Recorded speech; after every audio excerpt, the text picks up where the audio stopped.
We are leaving Nepal on Turkish Airlines and headed to Istanbul. What do we have? Yes, yogurt, water, some cheese. The last one they gave us silverware, this time they get plasticware. That's really cool. Wow. After a relatively smooth flight, we land. After landing, we deboard and head out towards passport control because we have a 21-hour layover, so we'll be spending the night in the city. This is a first. I've never seen one of these rental scooters inside of an airport, but it's a good idea if it's not too crowded. Something else that was great was that you're able to get 24 hours of eSIM for free, which was super useful for exploring. And now we go through the passport control, which was a pretty smooth process. We just showed the agent our passport and looked into the camera. And now we're out. We're taking a Havaist bus into the city, and we have to get to the bottom floor, which was a little hard to find, but eventually we make it to these elevators and make our way down to the buses. We were gonna do one of the complimentary hotel nights through Turkish Airlines stopover program, but we ended up just booking one on our own because all of the options they gave us at the time didn't have very good reviews and they weren't in the most central locations for the sites that we wanted to see. And then these are the buses for the other type of complimentary stopover program, which is for shorter layovers where you can quickly see different parts of the city. You don't really get a choice of what you see, it's just whichever tour happens to be running during your layover. But like I said, we're doing our own thing. We're staying in the middle of the old city, so we're taking the number 12 bus all the way to its final stop, which is the Aksaray metro station. By the way, this bus ride is just under an hour. Now let's make our way to the hotel. We have to ride the tram to get there, so we're not going to the metro, but we follow the signs for tramway.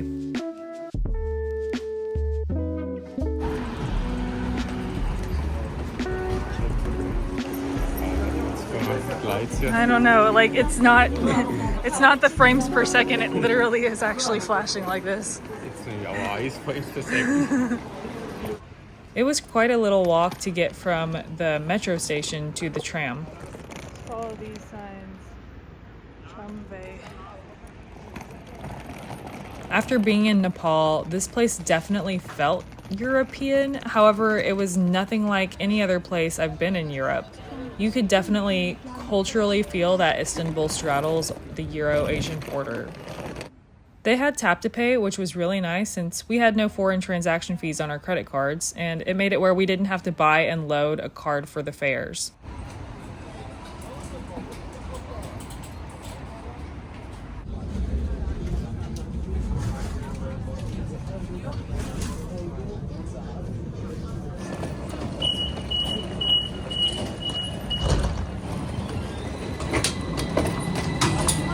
So, now we got off the train here.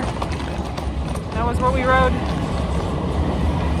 It's pretty long. Yeah. Golly. We're staying in the Nomade Hotel, and this place was pretty affordable. I thought it was really nice and very clean. And cute. You have your station over here. Oh, cute. We're gonna go back out and get some dinner. To be honest, we decided to go to this place because the prices weren't the worst, but even better, the restaurant employees weren't actively trying to persuade us to dine here, which was what they were doing at every other restaurant. Dude, these are not rupees. The ambiance here was also really nice, but there were cats everywhere, which was interesting. However, I think it's like this no matter where you go. Cats are just everywhere in Istanbul. This guy was definitely trying to get some of my food. No. Okay, that was cute. I'll be honest, I was getting pretty annoyed with the cat, but the waiter was really good at shooing him away. And I like that one much better, admiring us from a distance. Are you him or are you she? We got the classic doner kebab, and then we also got the Iskandar kebab. Both were great, but I like the doner better. That's the Iskandar Kebab, and that's the nothing.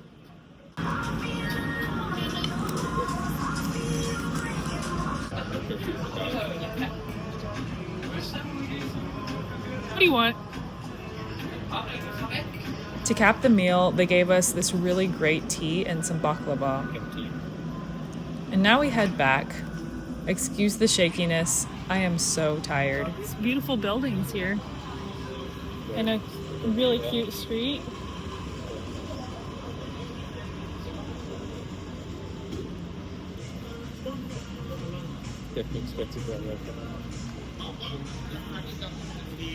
Welcome, Hurfini, on the very popular Michelin Michelin guide. I want to go to sleep. Oh, this is our hotel. This is our hotel. I mean, we can walk around it. No, I'm tired. We've been on a plane all day and doing that. What is it? It's also nice here. Oh, yeah. All right, it's the next morning, so let's head up to the hotel rooftop and get some breakfast, which is included. It was all nice and very fresh.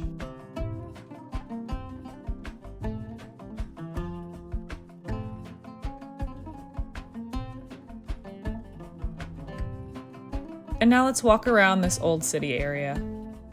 ATM. Came to the ATM and got some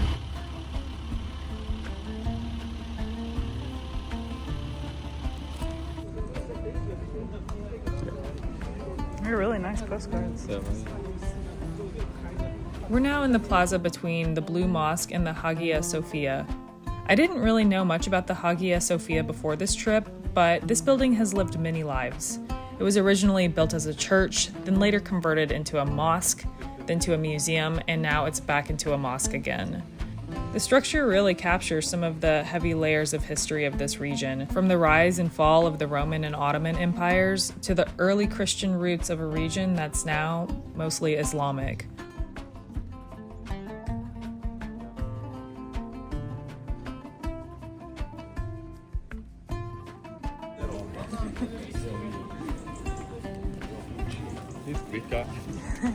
Be a dog in a world of cats. We unfortunately don't have enough time to tour and see places in much detail. We are now walking along the outer walls of the Topkapi Palace, where the Ottoman sultans once ruled over their empire here for centuries. We're heading down towards the Bosporus.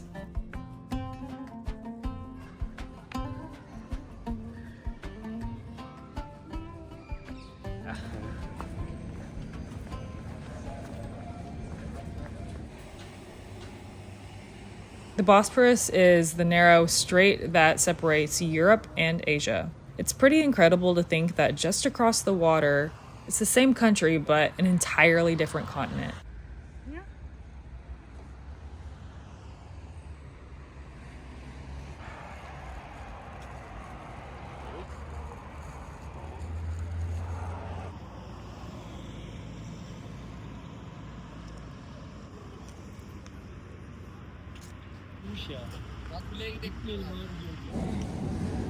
Now we're walking back towards the hotel, gonna get a little coffee.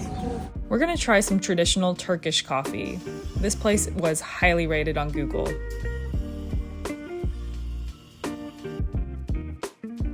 It's made a little differently. The coffee's brewed in a small pot and heated over a hot bed of sand. The sand allows the heat to move evenly and gently around the pot, giving the coffee its rich, strong flavor. And let me tell you, it is strong. It's tiny. It's tiny, yeah. Not like espresso shots.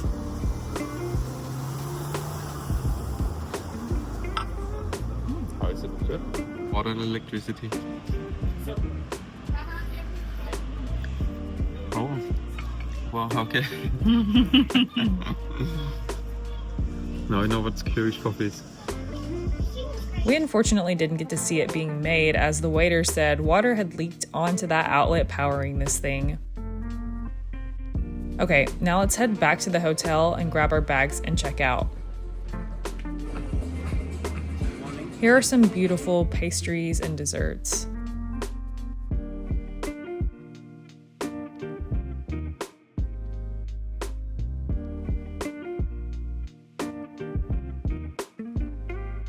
And let's grab a few souvenirs as well.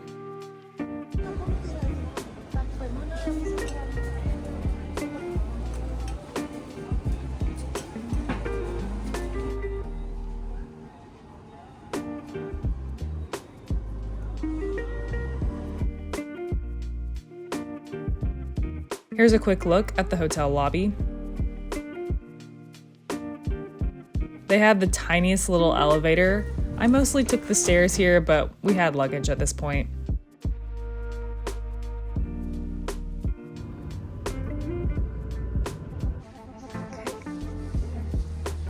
Thank you.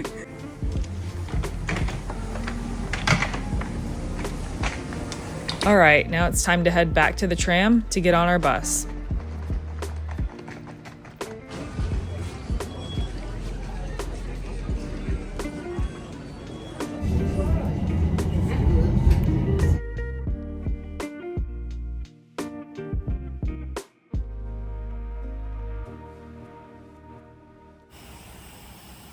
We got here about 20 minutes before the departure time. We get some good views of the city as we head out towards the airport.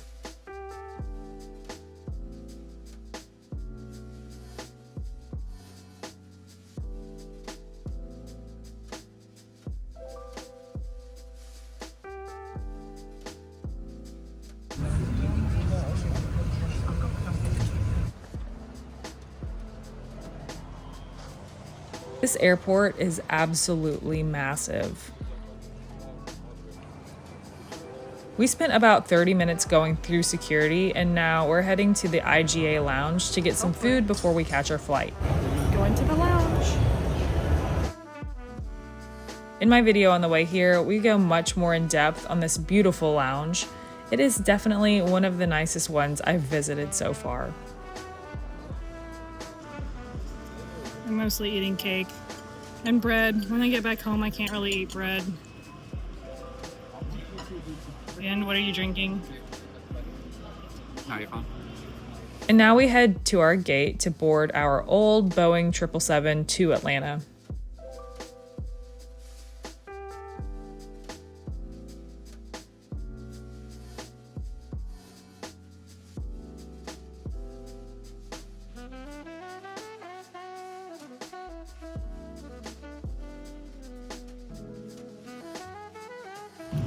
Got the chicken. And I got the pasta.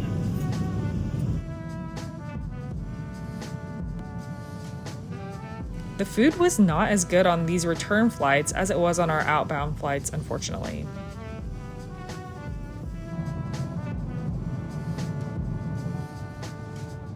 And this will be one of the roughest landings I have ever experienced. It must have been a little bit of crosswind or something, I don't know, I'm not an expert, but the pilots did a great job to safely cap up our 15-hour flight.